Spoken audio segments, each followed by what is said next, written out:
Gusto mong i-explore in your study yung main talaga kasi kadalasan talaga especially in IO psychology, industrial psychology, our concern really is work productivity, work performance, and others. Ano?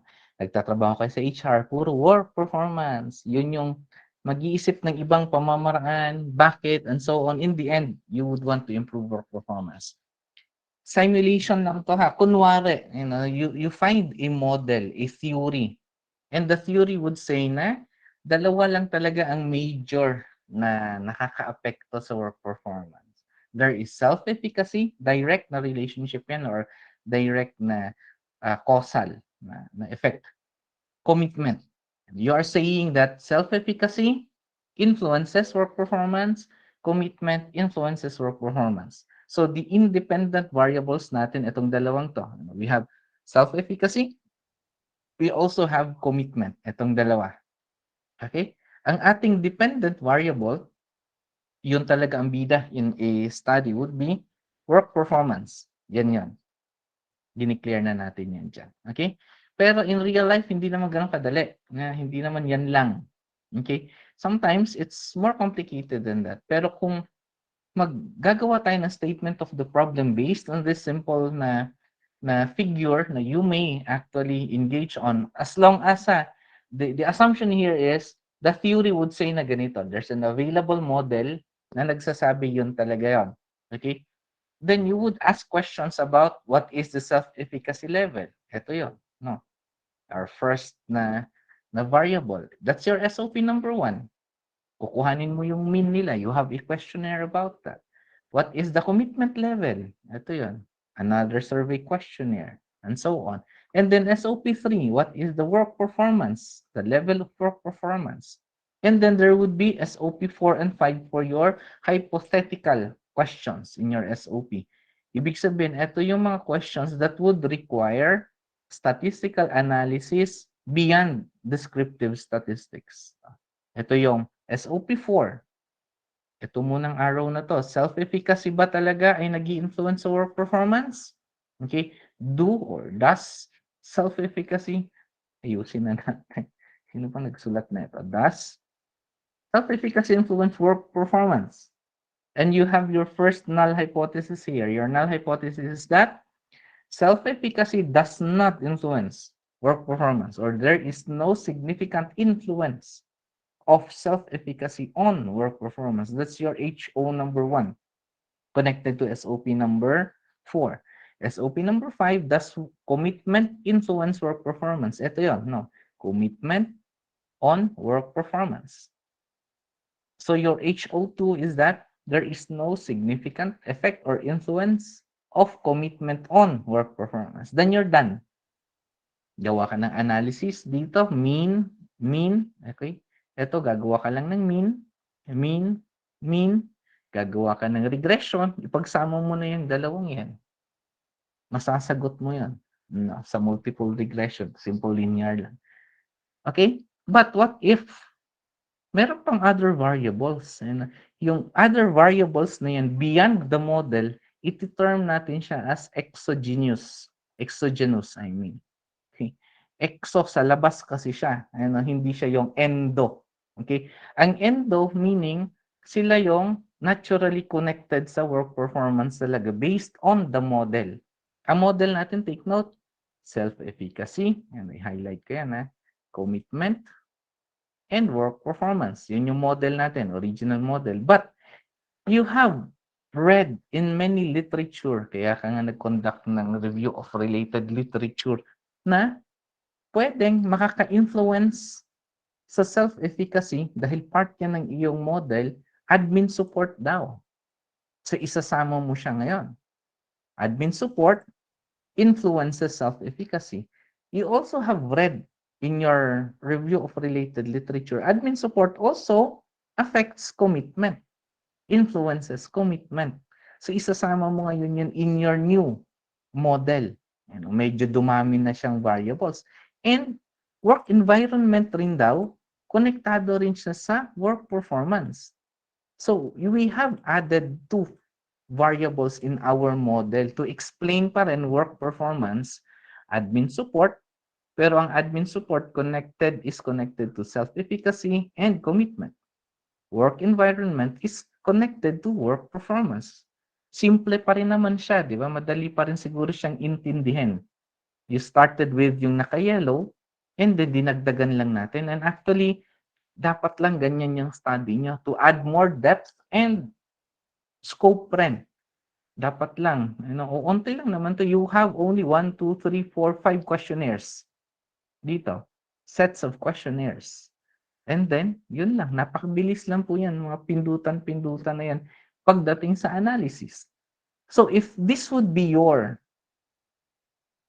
research now, concerned ka pa rin sa work productivity, ang SOP 1, 2, and 3 would be added with SOP 4. Bali na pala ito. Hindi pala ito. 4, 7, 8, 9, 10, and 11. Okay. Bakit tayo nag-start niyan? Kasi nga, we have already SOP 1, self-efficacy. SOP 2, commitment.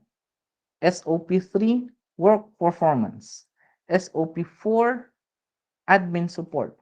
SOP 5, work environment. So mag-start pala dapat tayo ng 6. 7, 8, 9, and 10. So all in all, you would have 10 SOPs. To start with SOP number 6, yung mga hypothetical questions. And ito yon. HO number 1 natin, katulad ng kanina. Self-efficacy versus work performance. Ito yon. Okay? Commitment versus work performance. Ito yon. Yun yung nauna. Ang dinagdag natin is admin support versus self-efficacy. Kasi yun yung arrow. Okay? Wala pa tayong question about that. So that would be your SOP number 8. And then admin support, connect it with commitment. Tanong ka rin dyan.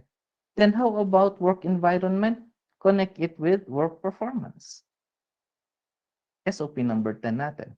Etong apat na to, 1, 2, 3, 4, 5 pala na yan, sila lang yung merong HO at yun yung dapat na i-compute natin. You know? So it may appear overwhelming sa dami pero kung tutuusin in real life, no, mas marami pa dapat yan. No? Mas marami ka pang isasanga. Admin support, meron rin yan dito. Admin support would depend on the number of students, kung ito ay sa school, or earnings, di ba? Hindi yan masyadong leadership style could affect admin support and so on. Work environment could be affected by many things also. Pwede nating idagdag yan into the equation. Provided, hindi lang tayo maglalaro, provided merong sense, and yung sense na yan, merong literature to support na idadagdag na natin yung mga bagay na yan. Okay? So suppose these are our questions. O onti lang dapat ang ating data. We need to have data only to 5. Ano yung 5? Level of self-efficacy, level of commitment, level of work performance, level of admin support, and level of work environment so that we could already answer all of this. No. Suppose this came from a questionnaire. Tinali na natin yung results ng questionnaire. Then let's try to answer. Okay?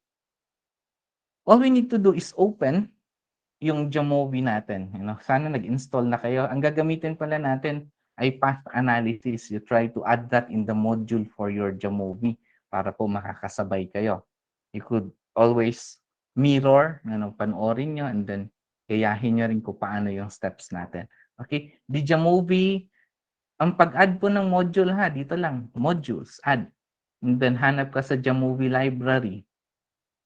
And then hanapin mo dito kung ano yung kailangan. Tingnan mo, may J-Power pa yan, for power analysis and others. Okay? Pero in my case, may bayasan pa yan.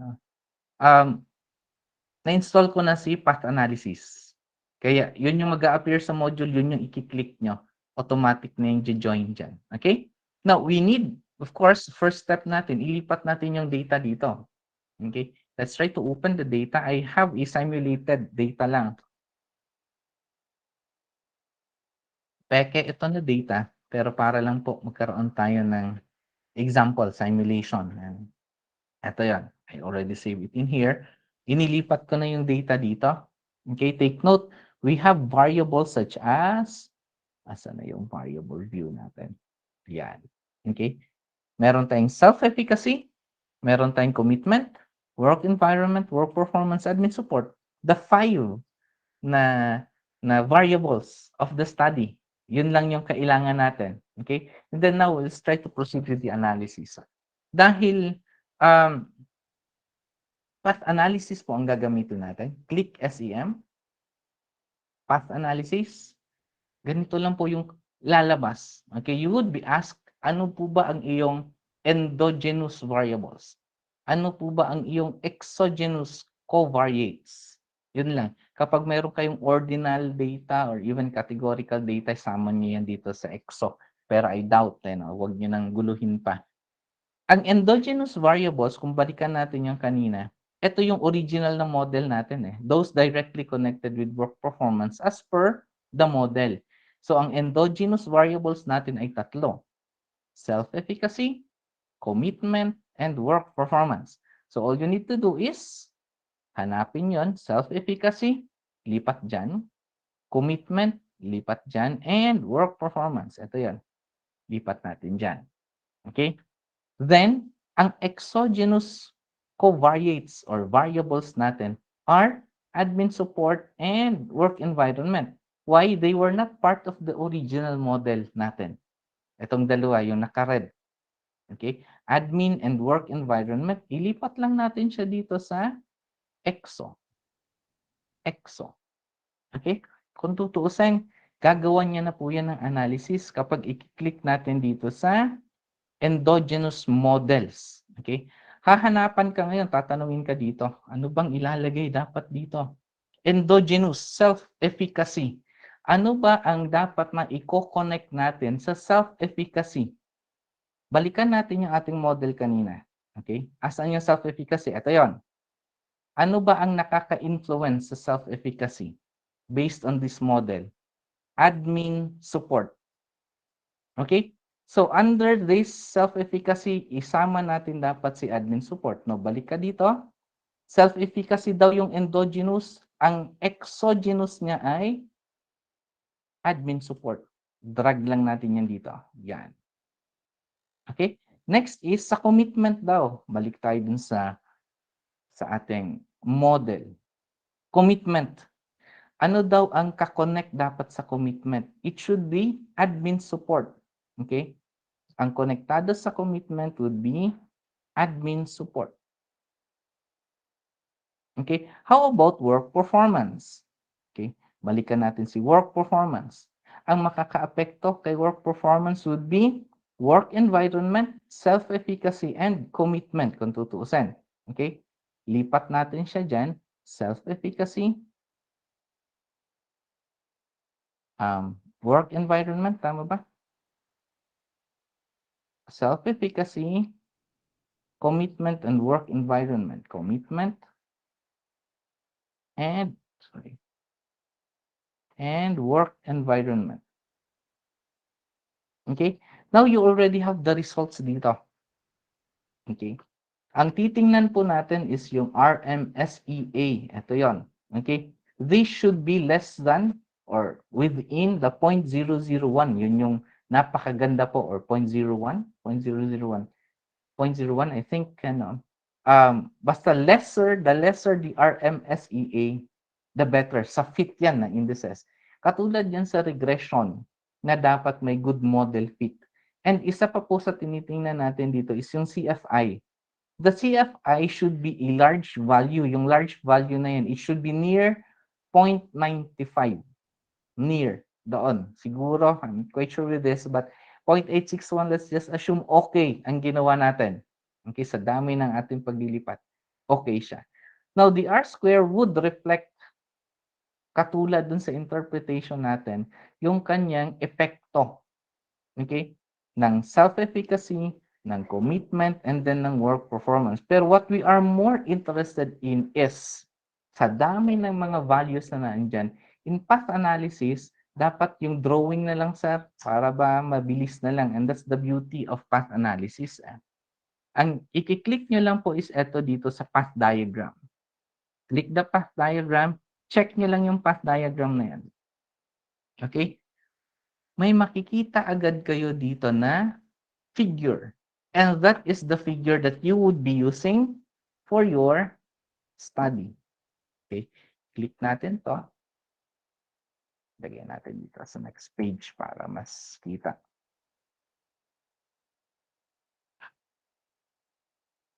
Okay. How could this be? Size. Size would be magkasya. Paano siya magkasya?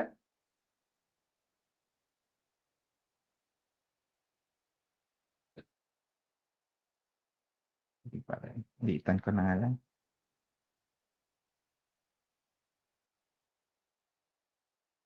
Yan. Okay.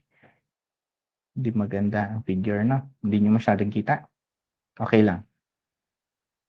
Okay. Now, this is our figure na medyo hawig yan kung tutusin. Katulad yan dyan. Okay? Pero ina-adjust niya na. Pero dito, mas madaling maintindihan to. Okay? Now, what does it tell us? Okay? Work environment negatively affects work performance. Ito yun, negative 0.28. Okay?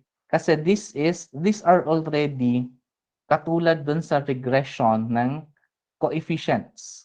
Okay? Yung strength na for every increase of work environment, there would be a decrease of, for every unit increase of work environment, there is a negative 0.28 reduction or a 0.28 decrease in the unit or in work performance.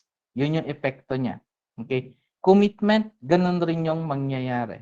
Negative pa rin. Ano, bakit kaya ganun? Not sure. Kasi pinaglalaruan lang naman po yung data. The data are not really about work performance, commitment, self-efficacy.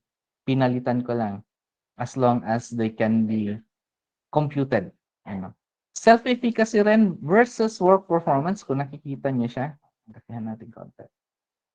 Ito yung work performance eh. Self-efficacy would have only 0.02 influence on work performance. Okay? Admin support would have a negative influence to self-efficacy. Gulong-gulo na tong data na to. Kasi kunwari lang to. And then admin support would have 0.43 influence on commitment. Admin support and work environment, ito means a relationship ng dalawa. Indirect yan kapag meron pong ano tong tawag dito, dash. Okay. 0.04 as an indirect na connection between the two variables.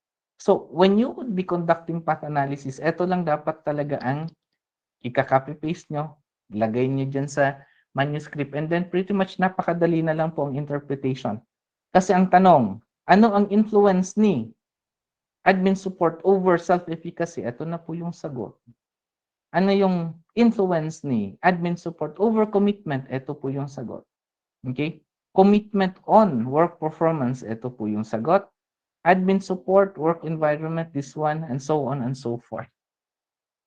You could add as many variables as you wish, as long as may sense doon, as long as tama ang paglagay natin, and walang problema. I-adjust niyo yung figure or illustration that could already tell you the results of your study. Okay?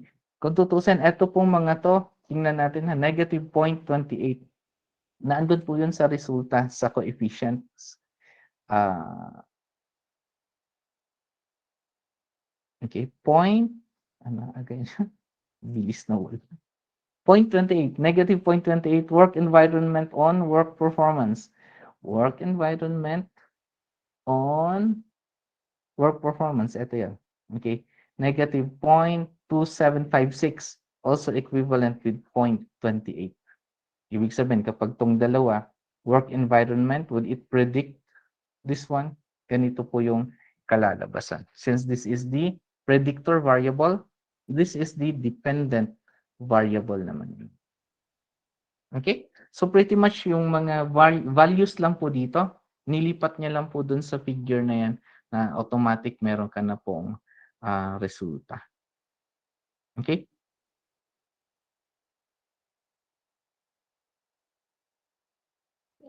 Any question so far? Mabilis lang po, ano, hindi kayong isa-isahin mo siya ng pag-compute. Lagay niyo lang lahat, ano, para kang nagluluto lang ng instant. Buksan mo lang, lagay. Buksan, lagay, halo-halo, and then meron na pong resulta. Hindi ka na mangangapa ano yung titingnan mong value kasi nga naka-indicate na doon at sino ang magkaka-connect. Sinabi niya na rin doon kung tutuusin. Okay? I would encourage na gawin niyo yung katulad nito. Ano, when you would be doing research already, you look for ways na mas lalalim pa yung study niyo. Okay? Ito po yung example ng napatunayan na sa psychology. Ganito kasimple ang ating ano, isang model, based on the path analysis. Ito na yung mga napatunayan na pinagsama-sama, feelings of risk are influenced by affective attitude and it influences hygiene and cleaning. It also influences social distancing kasi sa pandemic to na may kinalaman sa psychological na constructs. Affective attitude are affected by indirect experience, indirectly connected also with the direct experience. Nakadepende rin yan sa individualism versus communitarianism, yung affective attitude natin. Yung eto rin could affect the social norms. The social norms could affect social distancing. Yan, kasi gustong maintindihan ano yung attitude at ang protective behaviors. Yan, sa time ng pandemic, ito yung dalawa na protective behavior. What would affect hygiene and cleaning and social distancing? Why is it na yung iba ayaw makinig? Ayaw, sumunod na ito. Nakadepende yan sa social norms. Yung both ng dalawang yan. Punta kayo India, iba ang norms nila. Punta kayo sa amin, doon sa France, iba rin yan sa amin. Okay? Feelings of risk, it would also affect. So, it makes sense actually sa ganito kasi ito lang naman talagang reality. Please avoid conducting a research na, sir, feelings of risk to protective behavior. Yun lang ba talaga ang mundo? Sa dami ng napatunayan, ang dami na po napatunayan in the field of research, isama yan sa equation as long as, okay, may sense, as long as meron po talagang basis in doing so. Okay? It may appear complicated, pero talagang that's a reflection ng malalim po ang study nyo. Think of a dependent variable or ang maganda talaga, look for a model already that has been proven. If this is a model na existing na, pwedeng you repeat it in another setting. Sa Pilipinas, wala pang ginawang ganito. This was a finding, kunwari, in European countries. You could do a similar study sa dami ng mga variables dyan. Yun yung i-gather mo na data. But the thing is that you would only have the same set of respondents for this. Dapat lang. 1, 2, 3, 4, 5, 6, 7, 8, 9, 10. 10 variables. Sasabihin nyo, kaya nyo ba yan? Ang dami niyan. Ang gulo niyan. Hindi po, mabilis lang po yan. Ito lang yung resulta niyan. Isang pindutan lang yan. Lahat, hindi po individual na pag-compute ng mga yan. Okay? So yun. Sana po gagawin niya na. Ipakita ko nga sa iyo kung gaano ka gulo yun. Ito. Okay, ito po yung mini-mention ko. Protective behaviors decide these are the other factors connecting protective behaviors. This is your main talaga na variable. Yung endogenous neto is yung social norms, feelings of risk kasi sila lang talaga yung may direct connection dyan. And risk analysis, I think, yan lang. Yung iba, part na siya ng exogenous na factors. You have 10 variables all in all. Okay? Pero ang computation niya napakabilis. Ito na po yung napatunayan. I just copy-pasted this from Frontiers in Psychology ba? Nakita ko 'to and then might as well show this to you para makita niyo po kung gaano ka-complicated in a sense, pero mabilis lang po yung computation. Iilang pindutan lang. Lipat-lipat ka lang diyan and then you already have these results. Okay? So, going back, it's just a very brief.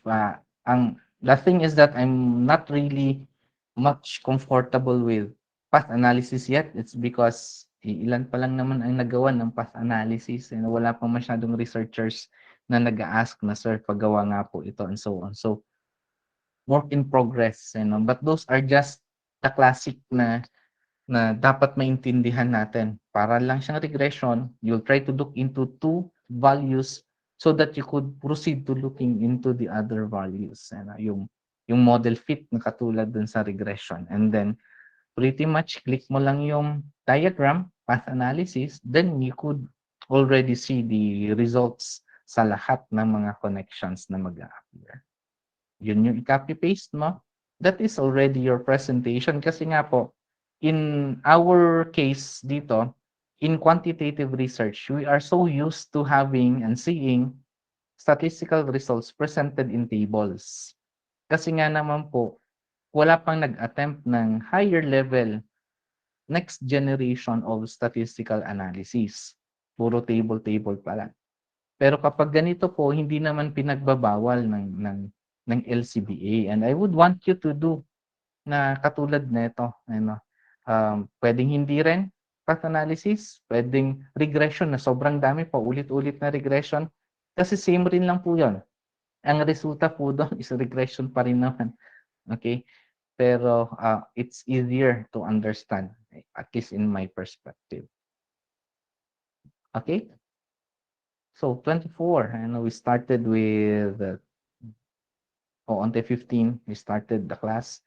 Then we had reached a high of 25. Now we are 24. Baka maubusan na tayo later on. Okay. And as promised naman, masaglitan lang to kasi isa lang talaga ang inano natin.